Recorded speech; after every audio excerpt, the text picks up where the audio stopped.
जब मैं विधवा हुई तो मेरी देवरानी ने मेरी शादी अपने पति से करवा दी और वो मेरी सौतन बनकर दिन रात मेरी सेवा करने लगी। वो रोज़ रात को मुझे 2 ऑमलेट के साथ देसी घी का पराठा खिलाती और कहती जल्दी तू हमारे परिवार को वारिस को जन्म देगी।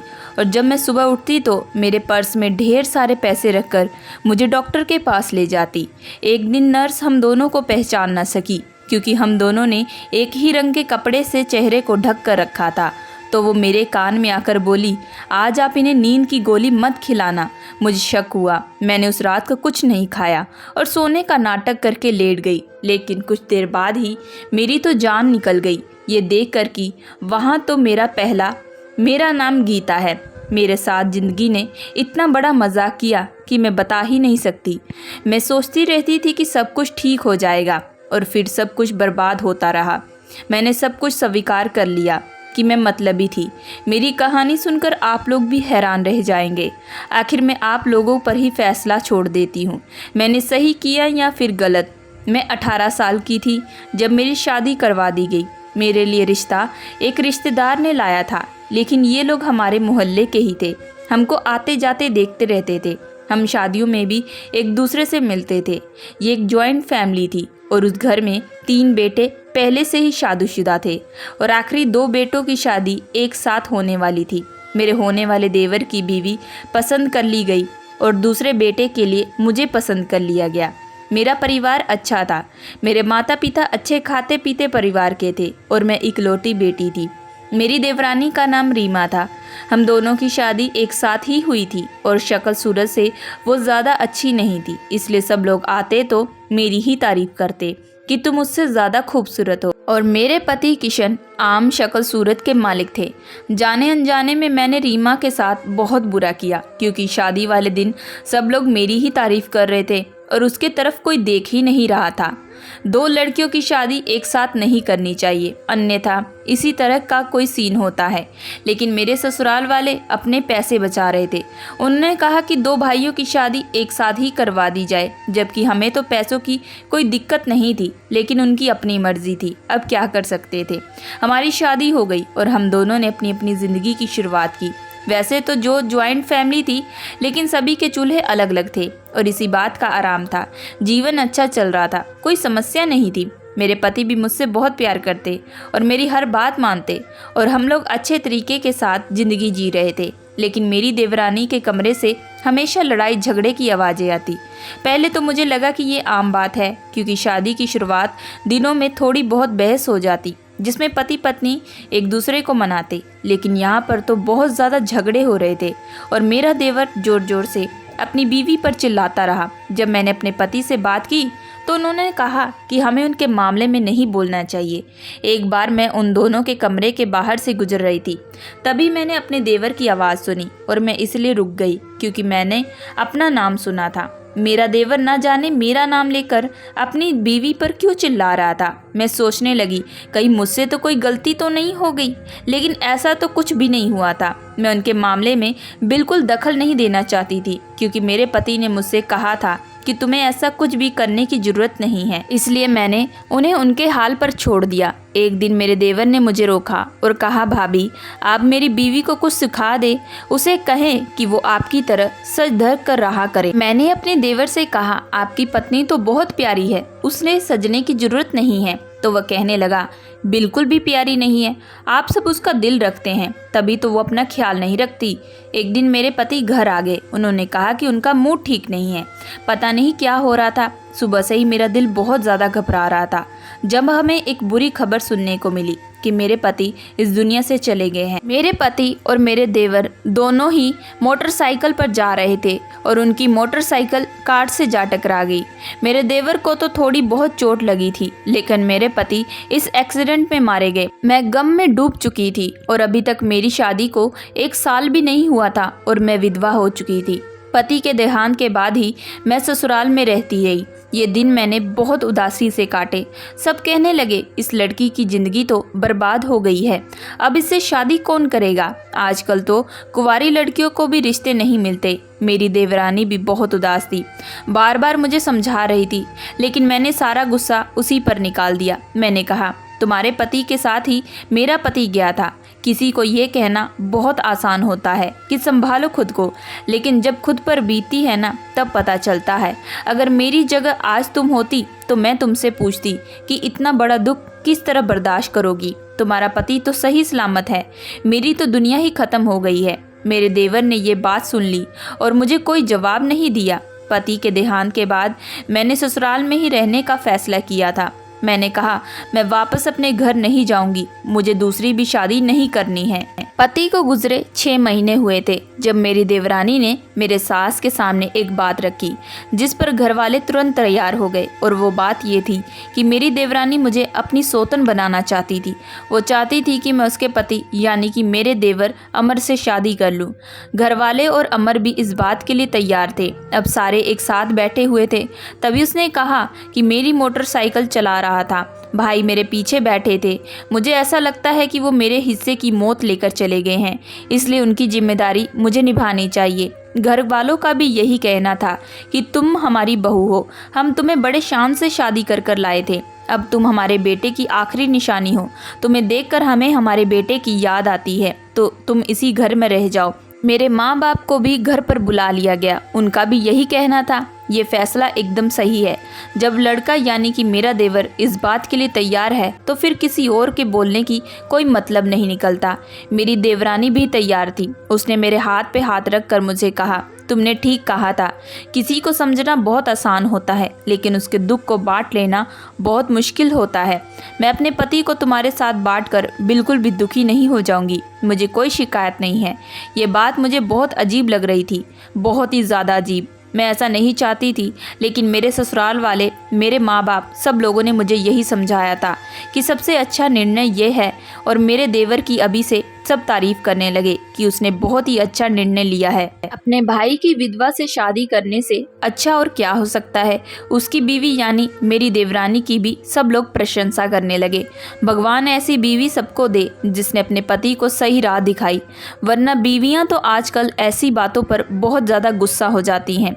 करते कराते सब बड़ों की बात मानकर मैंने भी हाँ कर दिया। मैंने पहले भी कोई जिद नहीं की थी, मेरे माँ बाप ने मुझे कहा था उसके लिए मैंने हाँ कहा था। अब मेरा देवर मेरा पति बन चुका था।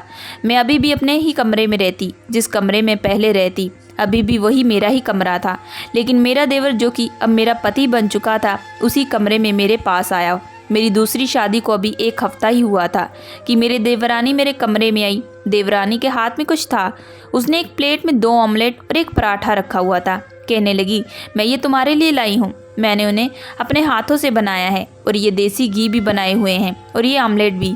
मैंने कहा कि आप इस समय मुझे ये सब क्यों खिला रही हो, वैसे भी मेरी आदत थी, मैं रात को खाना नहीं खाती। उसने कहा, अब तुम्हें अपना बहुत ज़्यादा ख्याल रखना होगा। तुम अपना ख्याल रखोगी, तुम्हारी सेहत अच्छी होगी, भगवान जल्द ही तुम्हारी कोख भर देगा। मैंने कहा, तुम्हें मेरे बच्चे में क्यों दिलचस्पी है, तुम खुद अपने बच्चे को पाने के लिए यह सब क्यों नहीं करती। उसने कहा, मैं भी रोज यही करती हूँ, लेकिन तुम्हारे भी बच्चे होने चाहिए ना, अच्छा लगेगा मुझे जब तुम्हारी गोद में बच्चा होगा। और मेरी भी काश कि मुझे मेरे पहले पति से बच्चा हो जाता, तो कम से कम उसकी कोई निशानी मेरे पास रह जाती। ये सुनते ही रीमा ने मुझे हैरानी से देखा और कहा, ये बात सुनकर तो तुम्हें बहुत अजीब लगेगा, लेकिन भाइयों के बीच कोई राज नहीं होता। अमर ने मुझे ये बात पहले ही बता दी थी कि तुम्हारा पहला पति इस दुनिया से चला गया, पर वो कभी भी तुम्हें संतान नहीं दे सकता था और दुनिया के नज़र में तुम बांझ हो जाती। जो भी होता अच्छे के लिए ही होता है। मैंने कहा, मेरा पति मर गया तो ये अच्छी बात है। उसने कहा, नहीं नहीं, मेरा ये मतलब बिल्कुल भी नहीं था। मैंने तुम्हारा भला सोचा है, वरना कौन अपना पति ऐसे ही किसी के साथ बांटता है। तो मैंने कहा, तो मेरे एहसान का ये बदला दे रही हो मुझे। उससे इस तरह की बातें करके मेरा भी दिमाग ना जाने क्यों ख़राब हो गया। मैं सोचने लगी, अपने पति से मेरी शादी कराने में उसने कौन सा फ़ायदा हो सकता है, फिर भी उसने ये सब कुछ किया। मैंने उससे माफ़ी मांगी और अंडा पराठा खा लिया। वो वाकई बहुत अच्छी थी, मेरा भी ख्याल रखती थी। ऐसा भी कभी नहीं हुआ कि उसने कभी मेरे साथ बदतमीजी की हो। हालांकि मैंने एक बार गुस्से में आकर उसे बुरी तरह से डांटा था, लेकिन उसने फिर भी कुछ नहीं कहा। और अमर भी मुझसे बहुत प्यार करता था। मेरे प्रति उसका रवैया बिल्कुल भी ऐसा नहीं था कि जैसा मैं पहले उसकी भाभी थी। थोड़ा शर्मीलापन सामान्य था, लेकिन अब वो मेरे साथ पहले दिन से ही ऐसा व्यवहार कर रहा था। जैसे पहले दिन से ही मैं उसकी बीवी हूँ और वो मुझसे बहुत ज़्यादा प्यार करता था। वो मेरा बहुत ख्याल रखता। कभी कभी तो मुझे ज़बरदस्ती उसे अपने कमरे से बाहर ले जाना पड़ता और कहना पड़ता कि जाओ और अपनी पहली बीवी को भी समय दो, जिसने मेरे लिए इतना बड़ा बलिदान दिया है। और मेरा पति किसी छोटे बच्चे की तरह जिद करने लगता और मेरे कमरे से जाता ही ना। मेरी सास ने मुझे समझाया कि उसे अपने तरफ से ज़्यादा प्यार मत दो, तुम बहुत ज़्यादा खूबसूरत हो, लेकिन उसकी पहली बीवी ने तुम्हारे लिए ये सब कुछ किया है, तुम कभी भी उसके बीवी से दूर मत करना। मैंने कहा कि मैं ऐसा बिल्कुल भी नहीं कर रही हूँ, लेकिन वो मेरे पति हैं, उनकी मैं कोई बात भी टाल नहीं सकती ना। उसे धक्का देकर तो कमरे से नहीं निकाल सकती ना। लेकिन जाने अनजाने में शायद मैं अपनी देवरानी के साथ बहुत गलत कर रही थी, क्योंकि उसने मेरा बहुत साथ दिया। मैंने उसे सारी बात बता दी कि दरअसल मैं कुछ नहीं कर सकती। मर्दों का तो तुम्हें पता है, वो खुद ही मेरे कमरे से बाहर नहीं जाना चाहते। तो रीमा ने कहा, कोई बात नहीं, वैसे भी तुम कोई पराई थोड़ी हो, तुम तो उसकी बीवी हो। अच्छी बात है, तुम दोनों को आपस में रिश्ता मजबूत होना चाहिए। वो महिलाएं बहुत भाग्यशाली होती हैं जिनके पति उन्हें बहुत पसंद करते हैं, और जिनके पति अपनी पत्नियों को पसंद नहीं करते वो बहुत ही दुर्भाग्यशाली होती हैं। ये बात करते हुए मेरी देवरानी कहीं खो गई। वो बहुत अच्छी इंसान थी और मेरा बहुत ज़्यादा ख्याल रखती। वो मुझे हर रात अच्छी अच्छी चीज़ें खिलाती, दूध पिलाती, हर दिन मुझे डॉक्टर के पास ले जाती। मेरा चेकअप करवाने के लिए डॉक्टर ने मुझे बताया कि सब कुछ ठीक है और जल्द ही आप माँ बनने वाली हो। डॉक्टर के पास जाना तो हम लोगों का एक बहाना था। वहीं पर हम लोगों ने एक पार्क देखा हुआ था जहाँ पर हम लोग टहलते भी थे और बातें भी करते। इसके अलावा मेरी देवरानी एक और भी काम भी करती। रात को वो मेरे सिर के पास पैसे रख कर चली जाती। एक बार तो मुझे लगा कि शायद गलती से रख कर चली गई है, तो मैंने कहा कि तुम मेरे कमरे में आई थी तो पैसे मेरे कमरे में ही भूल गई हो।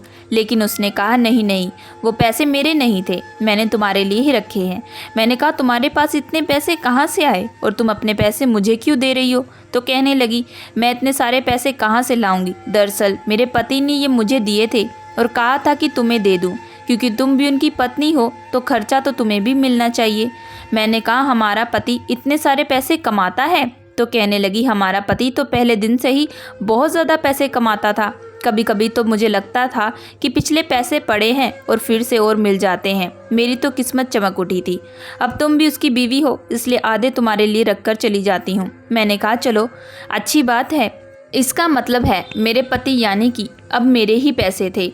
अपने पहले पति की याद तो दिल से ना निकाल पाई, लेकिन मेरी ज़िंदगी बर्बाद होने से बच गई थी। अब मैं किसी की विधवा नहीं थी, बल्कि किसी की पत्नी थी। अब देवरानी और मेरे बीच बहुत ज़्यादा प्यार पड़ गया। हम दोनों ने चीज़ें भी एक जैसी लेनी शुरू कर दी। एक दिन हम लोग अस्पताल गए तो मैंने और मेरी देवरानी ने एक जैसे दुपट्टे से चेहरे को ढक कर रखा था, इसलिए नर्स ने शायद कुछ गलती हुई। जब वो हमें डॉक्टर के पास लेकर गई तो जाने से पहले उसने मेरे कान में कहा, आज अपनी सोतन को नींद की गोली मत खिलाना। मैं ये बात सुनकर हैरान रह गई, ये क्या बात कर रही है? मैंने अपनी देवरानी की तरफ देखा और सोचा कि क्या ये मुझे नींद की गोली खिलाती है, क्योंकि हर रात को ये मेरे लिए पराठा आमलेट बना कर लाती और उसके साथ एक गिलास में दूध भी होता। क्या वो उसी में मुझे नींद की गोली मिलाकर दे रही थी? लेकिन ये मुझे नींद की गोलियां खिलाकर क्या करना चाहती थी मेरे साथ? ये क्या कर रही थी? अचानक मेरे दिल में हज़ारों सवाल उठ गए। मुझे ऐसा लगा कि नर्स से कुछ गलती हुई है, लेकिन कोई गलती नहीं हुई थी, क्योंकि उसने बाकायदा मेरी देवरानी का नाम लिया था। उसने अपने पति की शादी मुझसे करवा दी और अब वो ये भी चाहती थी कि मैं उसके पति का बच्चा पैदा करूं। वो खुद माँ नहीं बन सकती। ये सब क्या था? सोचा कि अपने पति से बात करती हूँ। मुझे कुछ समझ में नहीं आ रहा था कि अब मैं क्या करूँ। आखिरकार मैंने ये बात अपने पति से ही करने की सोची। मैंने उन्हें सब कुछ बता दिया, लेकिन आज मेरे पति ने मुझे ऐसी बात बताई कि सारी तस्वीर मेरे सामने आ गई। मेरे पति ने कहा, तुम मुझसे दूर भाग मत जाना। आज मैं तुमको एक बात बताना चाहता हूँ। मैं तुमसे बहुत प्यार करता हूँ और भाई के देहांत के बाद मैं तुमसे शादी करना चाहता था। मुझे मेरी बीवी बिल्कुल पसंद नहीं थी, ना उसके पास बात करने का ढंग और ना ही पहनने और ओढ़ने का। मैं उसे तुम्हारा उदाहरण दिया करता था। वो तुमसे बहुत ज़्यादा नफरत करती है और मैं उसे कहता था कि तुम भाभी जैसा क्यों नहीं बन जाती। मैं ये सुनकर हैरान हुई कि वो मुझसे नफरत करती थी। फिर उसने आपकी शादी मुझसे क्यों करवा दी? तब मेरे पति ने कहा, वो कौन होती है मेरी शादी करवाने वाली? शायद हमारी किस्मत में ही एक दूसरे का साथ लिखा था। मेरा भाई इस दुनिया से चला गया। अच्छा होता कि मैं उसकी जगह पर चला जाता। मेरा भाई बहुत अच्छा इंसान था, लेकिन शायद यही हमारी किस्मत में था। उसके बाद मैंने सोचा कि मैं तुमसे शादी कर लूं। तुम्हें सहारा देना चाहता था। मैं तुम्हें अपनी पत्नी बनाना चाहता था, इसलिए मैंने उसे ये बात करवाई। वो ये बात हरगिज़ नहीं करना चाहती थी, लेकिन मैंने उसे कहा कि अगर तुमने घर पर मेरी शादी के बारे में बात नहीं की तो मैं तुम्हें तलाक दे दूंगा। इसलिए उसने ये बात मान ली। फिर मैंने ये भी कहा कि वो तुम्हारा बहुत ज़्यादा ख्याल रखा करे, क्योंकि मैं तुमसे बहुत प्यार करता था। मैं अपनी पूरी ज़िंदगी तुम्हारे साथ बिताना चाहता हूँ। जब मेरे पति ने मुझे ये बात बताई तो मैंने भी अपने पति को वो सारी बात बता दी। तो मेरे पति ने हैरान रह गए। उन्होंने कहा, मैंने तुम्हारे लिए कभी भी उसके हाथ में पैसे नहीं दिए, तुमसे वो झूठ बोल रही है। हम एक काम कर सकते हैं, हम उस डॉक्टर के पास जाते हैं जिसके पास वो तुम्हें हमेशा लेकर जाती है। हम लोग तुरंत उस डॉक्टर के पास गए, लेकिन अपना भेष बदल कर। मैंने दुपट्टे से सिर के साथ अपना मुंह भी ढक लिया, और मेरे पति को तो उन्होंने कभी देखा ही नहीं था। फिर हमने उस डॉक्टर से झूठ बोला कि हमें गलत काम करवाना है। तब डॉक्टर ने कहा, हाँ बिल्कुल, मैं ऑपरेशन करवा दूंगी, लेकिन उसके बदले मुझे इतने पैसे चाहिए होंगे। उसके बाद हमने डॉक्टर से कहा, हमने तुम्हारी रिकॉर्डिंग कर ली है, तुम यहाँ पर गलत काम करती हो, वो भी रिश्वत लेकर। वो थर थर काँपने लगी और कहने लगी, ये बात आप किसी को मत बताना, नहीं तो मेरा लाइसेंस रद्द कर दिया जाएगा, मैं डॉक्टर नहीं रहूँगी। फिर मैंने उसे कहा कि मुझे उस औरत के बारे में बताओ जो तुम्हारे पास हमेशा आती है और जिसका नाम रीमा है। उसने कहा, वो तो अपनी सौतन को लेकर आती थी। तभी मैंने कहा, वो मैं ही हूँ और ये मेरे पति हैं। मैंने अपना चेहरा उसे दिखा दिया तो उसने तुरंत पहचान लिया और कहने लगी, उसने कहा था कि आपको एक ऐसी दवाई दूं जिससे ये कभी भी बच्चा ना पैदा कर सके, और हो सके तो ऐसा करो कि इसकी जान ही चली जाए, यानी कि इसको स्लो पॉइजन दिया जाए। ये बात सुनकर मेरे पैरों तले ज़मीन निकल गई। मेरे पति भी बहुत डर गए थे। वो तुम्हारी जान लेना चाहती थी, तुम्हें बांझ बनाना चाहती थी। ज़रूर वो तुमसे बदला लेना चाहती है, क्योंकि उसके सामने मैं तुम्हारी तारीफ़ किया करता था। मेरे पति ने सबके सामने ये बात, डॉक्टर का बयान भी सबको सुना दिया। इस बात के बारे में सबको पता चल गया।